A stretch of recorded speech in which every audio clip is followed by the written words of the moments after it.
The Curse of Llorona is directed by Michael Chavis and stars Linda Cardellini, Raymond Cruz, and among others. And Raymond Cruz is the guy we saw in Training Day and all that. And also Tuco from Breaking Bad. Tuco, you kind of see him playing the atypical Mexican guy in movies. Yeah, and this is now the sixth film in the Conjuring universe, and this is the newest spin-off that they've done, part of the franchise of the Conjuring films. It's also based off of a real-life folklore, Mexican folklore. Yeah. So they were able to take a real folklore and add it to the universe. Yeah, which is interesting because basically the story deals where you have this curse of this ghostly person called the Llorona, who is trying to basically take children away and kill them. And it's something to deal with what she did if you know the folklore, you probably already know. Yeah, because they explained to it in the 1600s when this happened. Yeah. And she did something, and then it's in 1972 where we deal with Linda Cardellini's character, who is trying to protect her kids from. She knew someone who had these kids. She worked for Child Protective Services. Yeah. And then some event happens with this case she's following with these two boys and their mother, and something bad, tragic happens with that, and it's basically the curse was passed to them, and they go after her and her family. Yeah, and now here's some backstory. Now this film is now the sixth film in the Conjuring films, which started out back in the first Conjuring in 2013. And since then, after the success of the Conjuring 2, they decided to do more spin-offs of different stories to tell. The first one we had with the Annabelle, which I was disappointed with because it was not good. Yeah, and then they did the second one, which was Annabelle Creation, which I actually thought was a great improvement of the first. And it's an improvement, but it just wasn't hitting the spot still. But it is the most improvement out of the spin-offs. Yeah, and then last year we had with the Nun, which was I thought a major disappointment. Yeah. And so it seems like with the spin-offs, when they're not sticking to the main numbered Conjuring films, they seem to be struggling a lot with trying to come up with good original stories. Yeah. With these, and what got me curious about this film was that this was one that came out of nowhere. Unlike the other films like The Nun and Annabelle that were previously established in the Conjuring films, this was an entirely different story that wasn't I don't even think it was originally part of the Conjuring series. Wasn't supposed to. I think what they did was they added that scene that they did with the priest. With the priest and the connection with another spinoff. I think they shot that just so they can add it to the universe. Because kind of like they do with Hellraiser. This was never intended, I think, to be a universe. So I think that's where some of the problems lies. Yeah, with it being part of the universe. So because in the other ones you actually see the connections with the Warrens. So this is the first one that has no connection with the Warrens, and they don't own anything. The Warrens don't own anything. So this is something entirely original, which I think on paper this could work. But I like the idea of it. I do believe in Conjuring 3 they might have it to where they have her outfit or something. Probably, yeah. They'll probably just so we can clarify, because that does kind of stand out. Yeah. So, so from the trailers, it kind of got me interested because I like seeing what they do with these new films, like going expectations. Because now going forward, we also have the new Annabelle Comes Home film coming out. So we have 2 spinoffs this year. Yeah. And that one's going to also bring back the Warrens. And right now they put the question mark on the Crooked Man. Yeah. And then I also heard there's another one they're thinking about making. It's called The Bride or The Bridal. I'm not sure, but they are making they are making a sequel to the Nun, the second one, but that's in the future. Yeah. But and then there's the third Conjuring coming out. So so from the trailers, it got me interested, but I was getting a little worried because I don't know, like the more I kept seeing it, it just felt like the same kind of vibe I was getting with the Nun, where it felt like something just wasn't clicking too well as far as the kind of what they were going for. Yeah. And upon seeing the film, I can honestly say out of the spin-offs that they've done, out of the universe, out of the entire universe, I think this is by far the worst for me. Yeah, it is the worst for me. It was a chore fucking staying away. Yeah, it was. I mean, I wouldn't say I was bored. I was just. Well, I mean, I found the movie just such a point A to point B workman-like, just film. Just to go just a film that I sat and I forgot a moment after I watched it. Yeah, and that's why we hurried and jumped on this review because I'm gonna tell you right now. Tomorrow I'm probably gonna fucking forget half of this maybe. So basically, the pros I'll get out of the way. Linda Cardellini, who I actually admire as an actress, she was good. Her and the kids were pretty good, and I also. I liked the performances for the most part are good. There are a couple of things that Raymond Cruz's character, like some of the lines that they gave him was a little off. Like I liked how he looked, where he's all rugged, like he's been through shit. Like he's got like a kind of like a the 5 hour shadow type, 5 o'clock shadow. Like he's been through some shit. There were some cool, interesting things they did with his character with. Like he's like this ex-priest and all that stuff, but we'll get in our cons about some of the lines that would come out of his mouth, and some of the shit he does kind of made me question what the fuck they're doing with him. Yeah, and I do like Linda, like you said, and the kids were good. I also liked, I will say, on a filmmaking aspect, like the other films, it is shot well. It does know how to use the techniques that the other Conjuring films did, where you have the tracking shots, like at the beginning, stuff like that. They also have. There is one scene I will admit, it's the only scene I actually thought was pretty clever. Was this part where one of the kids goes to like this pool, and you see like a reflection of the demon like through this umbrella. That was good. I actually thought the bathroom thing was that was cool. Yeah, where when you see them rotten hands. Yeah, you see that in the trailer where it shows her like on her. That was cool. So basically, the shit they showed us in the trailers, like snippets, were pretty much some of the good, the only good stuff in the film. And I also will admit, so that's that really pretty much what it was. Yeah, because this movie is not good at all. Yeah, and let's start with our cons. Let's start with the Menez character, the one dude. What's his name? Raymond Cruz. Raymond Cruz's character. I was mentioning, like I said, he was. There was, like I said, earlier parts where he looked roughed up. There was some cool elements, ex-priest storyline. But some of his delivery, he just was throwing out lines that it was like somebody, like if they asked a child to improvise his own lines. And while sometimes it goes with the story, then he just throws. I mean, his face and his lines don't match. Like the acting isn't good on some parts. So it kind of and then some of the lines in general.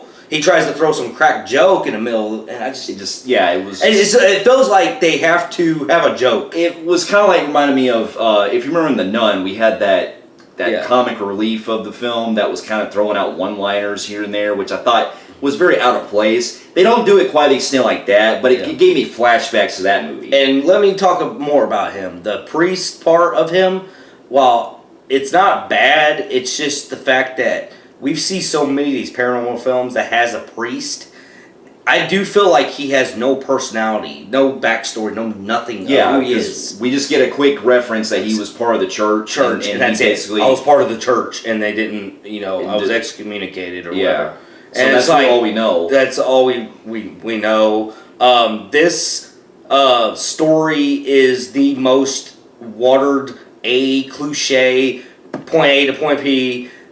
You see this jump scares every fucking minute. Yeah. You see them coming. The music rises. And there's also dumb decisions that the characters do in this as the movie goes along. Yeah, you have, it's formulated so bad. It's a checklist of everything you've seen in those other Conjuring spin-offs. It's done, I thought, worse than this. It basically is. It's like one of those, you find a red box type formulas.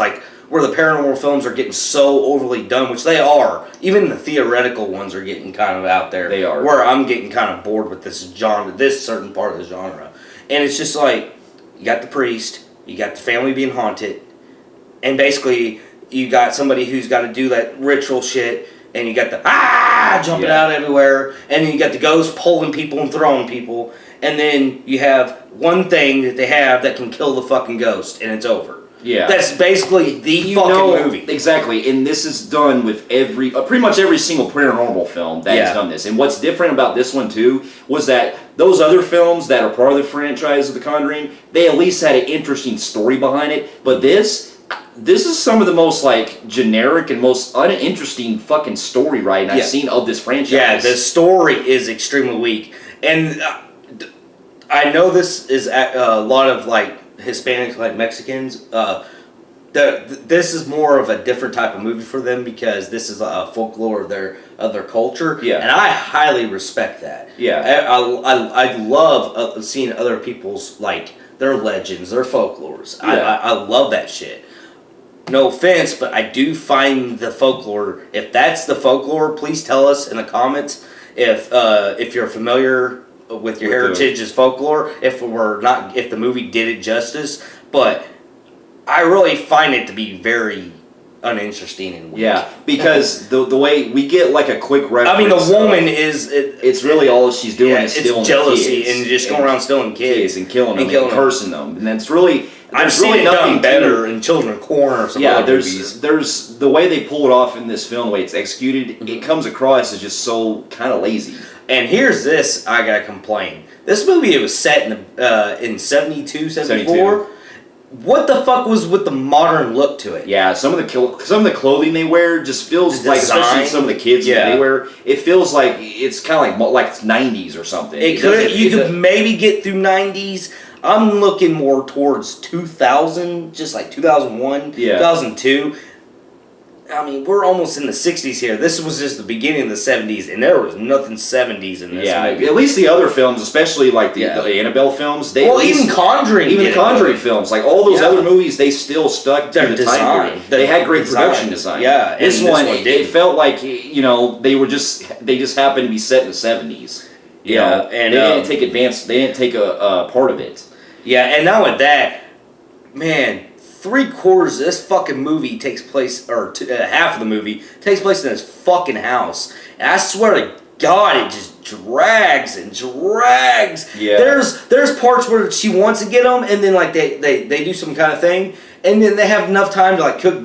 He was cooking like breakfast, dinner. I'm like, oh my God. Yeah, and it's like they're trying to make a story out of something that is difficult. Yeah, to make a story. It is. It felt like they had to pad out a lot of stuff that out of the running time to make the movie longer, and I felt like it really just filled too much time in when that was not necessary.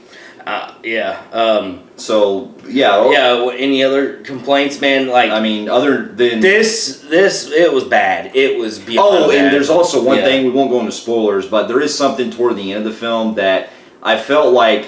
Let me get into another part of that. Yeah. That character, the priest guy. Yeah. This motherfucker is got this stuff to take the ghost down. Yeah. And they don't use it until the fucking end, even though a lot of bad shit's happening throughout the film. He suddenly knows it can, and he has it. Why not fucking use it? Yeah. Why did you... And then not only that, he stands around a lot. When people are fucking flinging around... He stands around like he's fucking... Yeah, like he's fucking the shape. Like, goddamn, like, do something. He actually lets a girl drown almost before he goes, oh yeah, holy water. It's like, why didn't you do that earlier? This motherfucker just stands around. He's useless until the last second. I'm like, are you just gonna sit? And you can see him in the fucking screen and sitting there in the corner, just standing around like the actor's just like it's like they're forgetting he's shooting a fucking movie. He's just standing. Is it shooting? Are we shooting or what? I'm like, come on now. Yeah. And I did give a grade, but I think I'm starting to think about it. I think I'm gonna do what I'm about to do. But this was fucking trash. I've seen some red box movies do better than this. And I will say that I didn't like The Nun, like most of y'all call The Nun the worst. I'm going to tell you right now, The Nun was way better than this, and that's bad. Yeah. With that being said, with everything that's wrong with this franchise, here's only hoping that the third Conjuring, or actually the new Annabelle film comes out, will at least, bring the Warrens back. Bring the Warrens, but also the third Conjuring will bring us back to that. But so far, they have made the worst of this franchise. And with that, I'm giving this a very extremely low disaster grade on the Film Phreeks meter. I started thinking about it, man. Oh man. I'm gonna tell you there was maybe one thing or two things I did like in this film. I mentioned only. I'm gonna have to go flatline on this one. I started thinking there just really isn't nothing to it at all. It is just It's like fucking just dumping fucking boring water. So I'm going flatline on Film Freaks meter. Really, I think about it now that I don't even care for even the good people. Like I really didn't care for even Linda, even though she acted good. It's just I didn't care for her in her character. Well, I didn't care anything. That's how I felt. Like this movie, like I was just so like just uninterested. And I was just it was exactly like it wasn't exactly what I thought, but it was a lot worse than I thought it would be. And at the same time, I was just ready to leave. I was just like, whatever. I almost dozed off quite a bit. And I'll tell you right now, I saw a shit movie yesterday, Hellboy, and I tore that fucking movie to fucking shreds. But when I thought that was the better movie, that's bad. Of the two, I actually thought it was the better movie, even though that one pissed me off. But I don't have that much attachment to Hellboy's character because it wasn't until this year I actually watched all the movies. Yeah. So I don't have that close attachment. So, but I will say that I'd probably put that on before this fucking movie. It was just I'm going flatline, man.